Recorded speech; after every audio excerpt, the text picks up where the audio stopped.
Tak mau bertanggung jawab atas kehamilan, warga Sukoharjo, Jawa Tengah membunuh kekasihnya yang hamil 7 bulan. Usai dibunuh, korban juga dibuang dari atas tebing pantai Ngerawe, Gunung Kidul, Yogyakarta.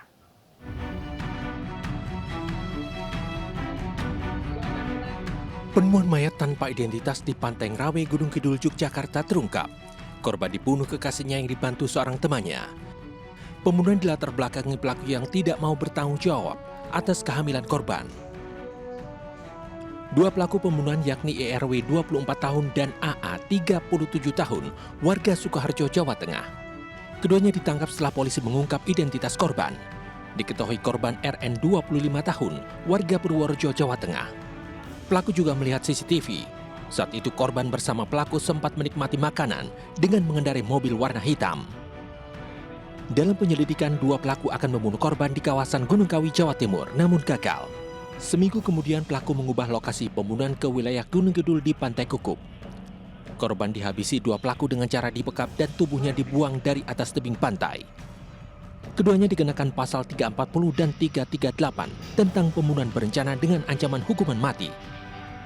Dari Gunung Kidul, Yogyakarta, Kismawa Wibowo, iNews melaporkan.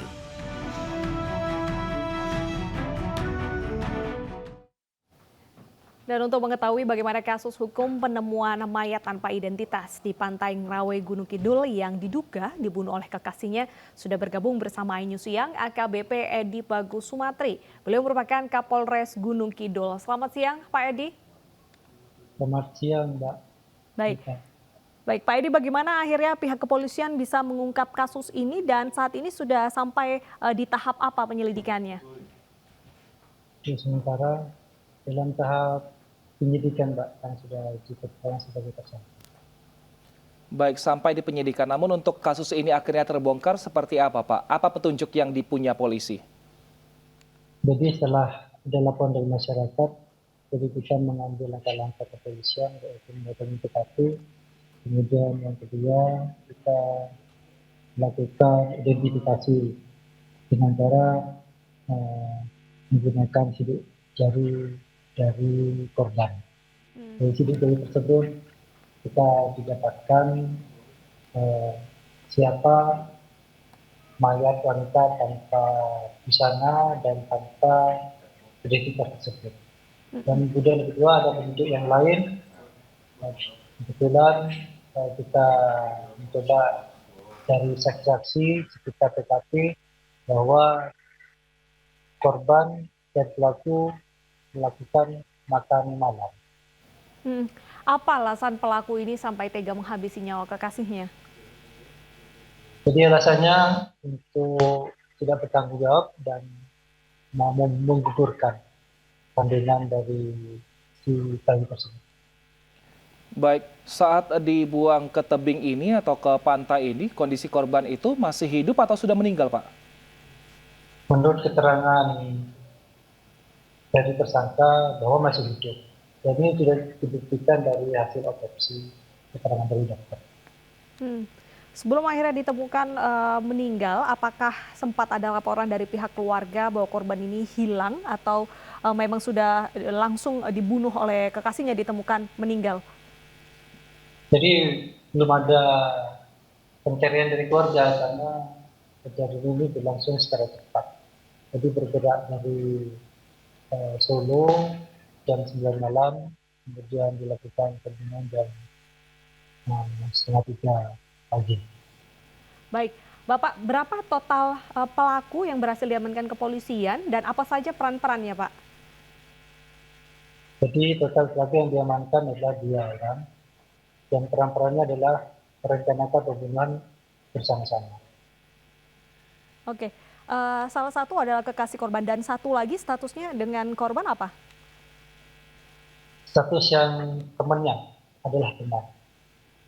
Baik, sudah berapa lama rencana ini direncanakan kedua pelaku ini, Pak? Jadi perencanaannya sekitar sebulan yang lalu. Jadi merencanakan bahwa si R ini berencana untuk melakukan pembunuhan, kemudian mengajak si AA ini untuk membantu melakukan pembunuhan. Baik, Kalau dari keluarga, adakah sebelumnya melapor ke pihak kepolisian mengenai orang hilang seperti itu, Pak?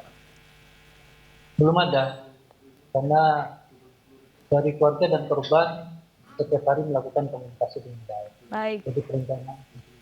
Oke, apa pasal yang dijatuhkan kepada kedua pelaku ini, Pak?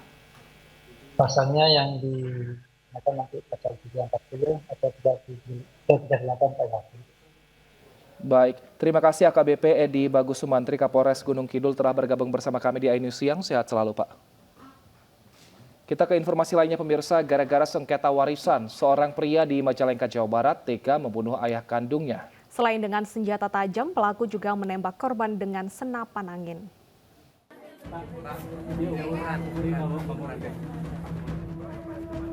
Petugas Polsek Maja menangkap pria berinisial UU 46 tahun pelaku pembacokan terhadap ayah kandungnya. Peristiwa ini terjadi di Desa Cicalung, Kecamatan Maja, Kabupaten Majalengka, Jawa Barat. Korban mengalami luka bacok senjata tajam di bagian dada dan kepala, serta luka tembak di bagian kening kanan. Pembacokan dengan senjata tajam beserta senapan angin di area persawahan ini dipicu lantaran pelaku menagih uang garapan kepada korban, namun tidak dihiraukan. Korban adalah orang tua dari pelaku terkait dengan sewa tanah garapan ataupun bagi hasil warisan. Dan kemudian karena pelaku tidak tidak puas, kecewa terhadap jawaban dari orang tuanya, pelaku melakukan serangkaian penganiayaan kepada orang tuanya. Petugas Satuan Reskrim Polres Majalengka akan memeriksa kejiwaan pelaku karena diduga pelaku mengalami gangguan jiwa. Pihak kepolisian pun akan melibatkan tim ahli guna mengungkap kejiwaan pelaku.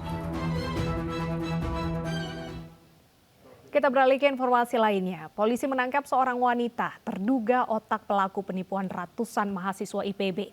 Polisi juga terus memburu pihak lain yang diduga terlibat dan telah membuat ratusan mahasiswa IPB merugi hingga miliaran rupiah.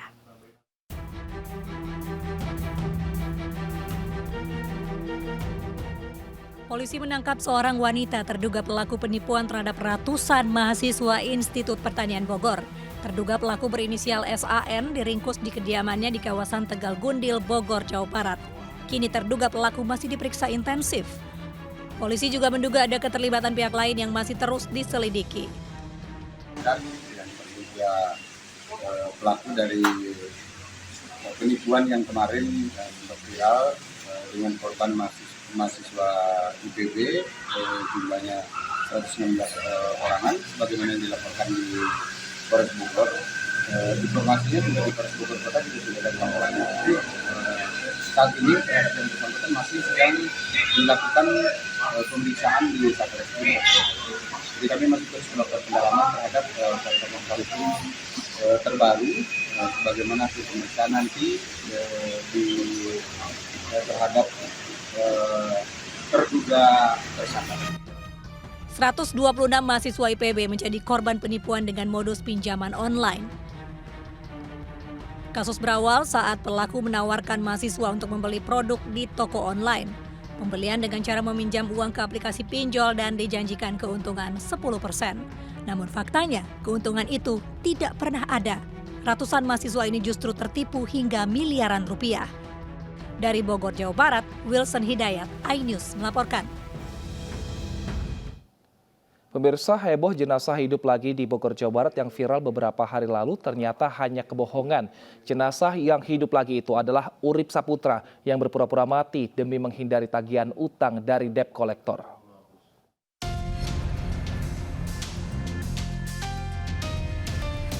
Kasus mati suri yang menimpa seorang rohaniawan di Bogor, Jawa Barat adalah bohong. Menurut polisi, hal itu dilakukan yang bersangkutan dengan istrinya untuk menghindari tagihan debt collector. Urip Saputra dan istrinya diketahui memiliki utang dengan jumlah yang banyak, sehingga memiliki ide untuk berpura-pura meninggal agar terhindar dari utang tersebut. Sebelumnya, kabar kematian Urip Saputra yang kemudian hidup kembali viral di media sosial. Dari pembicaraan yang dilakukan oleh istrinya saudara US dengan driver ambulan itu, bahwa istrinya berkeluh kesah sedang dihadapkan oleh utang yang melilit keluarganya dan banyak yang menagih. Nah ini juga kami sedang lakukan pendalaman. Urip dikabarkan meninggal dunia oleh keluarganya. Namun yang mengejutkan ketika ia hidup kembali saat peti mati akan ditutup oleh pihak keluarganya. Urip dan istrinya terancam Undang-Undang ITE akibat keributan yang ditimbulkan dari perbuatan bohongnya. Dari Bogor, Jawa Barat, Tim Liputan iNews melaporkan. Ya, beragam cara dilakukan agar bisa terlepas dari lilitan utang. Selain pura-pura meninggal dunia, ada pula yang pura-pura hilang. Pura-pura menjadi korban perampasan motor hingga membunuh ODGJ agar mendapat uang klaim asuransi.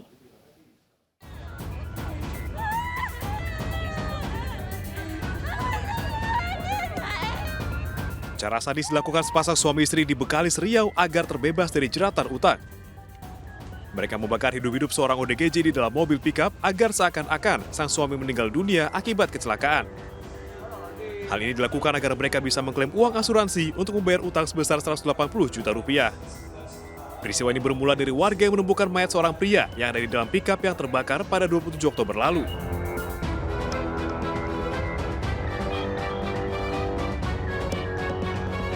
Di Sidoarjo, Jawa Timur, seorang pedagang buah bernama Alex Yuli tergeletak di pinggir jalan dan mengaku sebagai korban perampasan motor. Hal ini sempat mengundang perhatian sejumlah pihak yang iba, termasuk polisi, yang datang untuk memberikan santunan di rumah sakit. Namun banyaknya bantuan yang mengalir justru membuat Alex mengaku telah merekayasa kejadian yang dialaminya.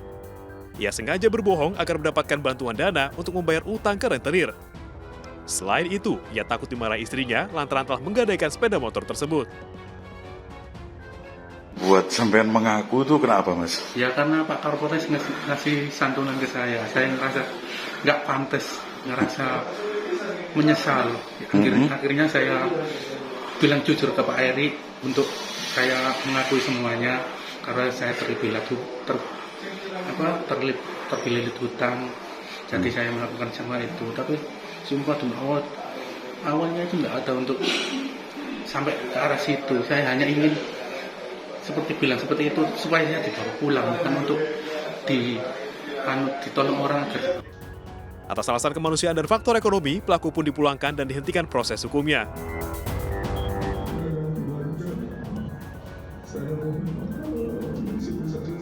Akal bulus agar lepas dari lilitan utang juga dilakukan seorang pria di Sumedang, Jawa Barat bernama Yana Supriyatna. Ia mengaku telah merekayasa seolah-olah dirinya hilang secara misterius. Hilangnya Yana sempat membuat heboh hingga tim SAR gabungan melakukan pencarian. Yana Supriyatna dan keluarga, saya mohon maaf yang sebesar-besarnya kepada masyarakat luas. Dan saya berjanji tidak akan mengulangi perbuatan yang sama.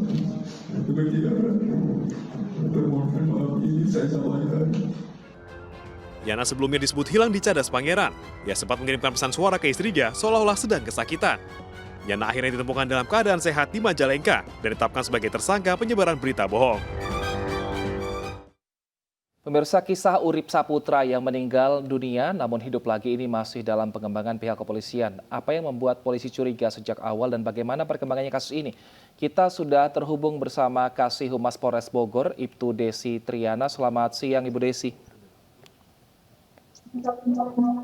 Selamat siang. Baik. Ibu, ini sudah sejauh apa pihak kepolisian membahas mengenai dan juga menyelidiki mengenai kasus Urip ini, Bu, yang ternyata pura-pura meninggal dunia? Ya, terima kasih. Izin menjelaskan bahwa kasus saudara Urip ini yang mana memang diketahui hanya rekayasa. Bagaimana akhirnya pihak kepolisian curiga? Apa yang membuat pihak kepolisian ini curiga pertama kali dengan ini? Dari keterangan supir ambulan, karena selama perjalanan istri saudara Urip berkeluh kesah kepada supir ambulan kalau banyak utang, dikejar debt collector. Oke, kalau kondisi jenazahnya saat itu, apakah pihak kepolisian juga curiga? Iya, sebelum saudara Urip masuk ke dalam peti sendiri, memang dalam keadaan sehat. Baik, ini berarti skenario Urip dan juga keluarganya seperti itu ya Bu untuk menghindari debt collector. Tapi sebenarnya utangnya ini sendiri berapa totalnya sehingga dia mau pura-pura mati seperti ini untuk menghindari utang? Iya, utangnya banyak. Nggak cuma satu debt collector saja. Oke, jadi siapa yang merekayasa peristiwa ini dan siapa yang memesan peti untuk Urip ini pura-pura meninggal, Bu? Ya memang saudara Urip sendiri yang Oke. memesan peti bersama istrinya. Baik. Jadi pesan sendiri, masuk sendiri ke dalam peti mati tersebut ya Ibu ya? Ya, peti matinya ini digunakan untuk keagamaan lah. Baik, Awal lantas saat mulanya. ini Urip di mana Ibu dan seperti apa kondisinya? Untuk saat ini saudara Urip sudah pulang ke rumah karena kan dalam pemeriksaan rumah sakit Bogor kekurangan oksigen, gitu. Oke, kenapa bisa sampai kekurangan oksigen Bu Desi? Kan di dalam peti.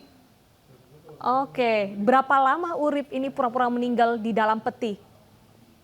Ya lumayan lah perjalanan dari rumah sakit menurut pengakuannya sampai ke rumah ya.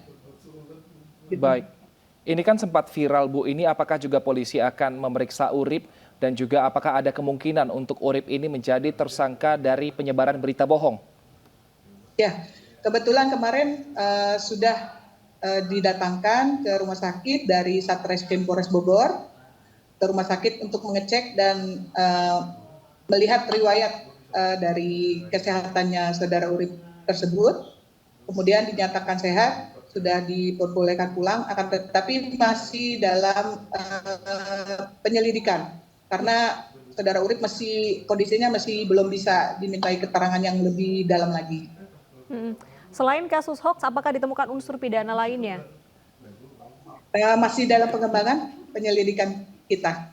Baik, kalau keterangan dari istri Urip sendiri yang juga terlibat dalam skenario ini, seperti apa Ibu? Yaitu karena terdesak dikejar-kejar debt collector, utangnya terlalu banyak, jadi merekayasa bersama suaminya biar dari utang piutang tersebut.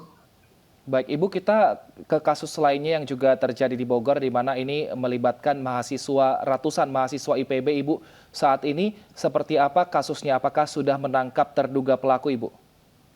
Alhamdulillah, Satreskrim Polres Bogor sehari setelah adanya buka LP di Polsek Dermaga dan Polres Bogor, langsung jam 3 dini hari pada tanggal 17 November 2022, langsung saudari SAN pelaku sudah ditangkap dan diamankan dan sekarang proses penyidikan. Oke, bagaimana modus yang dilakukan pelaku kepada korban? Mengiming-imingkan keuntungan 10-15% untuk penjualan kerjasama all shop, dagang all shop online. Baik, artinya apakah mahasiswa ini diajak untuk berinvestasi untuk dagangan yang ada di online shop atau mahasiswa ini yang juga ikut menjual online shop, Ibu? Ya betul, berawal karena mahasiswa ini akan melaksanakan suatu kegiatan seminar di kampusnya karena membutuhkan biaya, dana. Nah, kenal dengan saudari San ini pelaku, kemudian ditawarkan kerjasama dan karena mahasiswa tidak memiliki dana, bagaimana kalau pinjaman online. Jadi dianjurkan dengan diiming-imingi nanti setelah ini kita kerjasama, ada keuntungan 10-15% akan diberikan, begitu. Jadi janji-janjilah, iming-iming. Apakah ada kemungkinan pelaku bertambah dari kasus ini, Bu? Bisa juga kemungkinan. Tapi untuk saat ini pelaku tunggal, masih saudari SAN. Baik, terima kasih Ibu Desi Triana, Kasih Humas Polres Bogor. Kami tunggu perkembangan berikutnya untuk kedua kasus ini. Terima kasih, Ibu.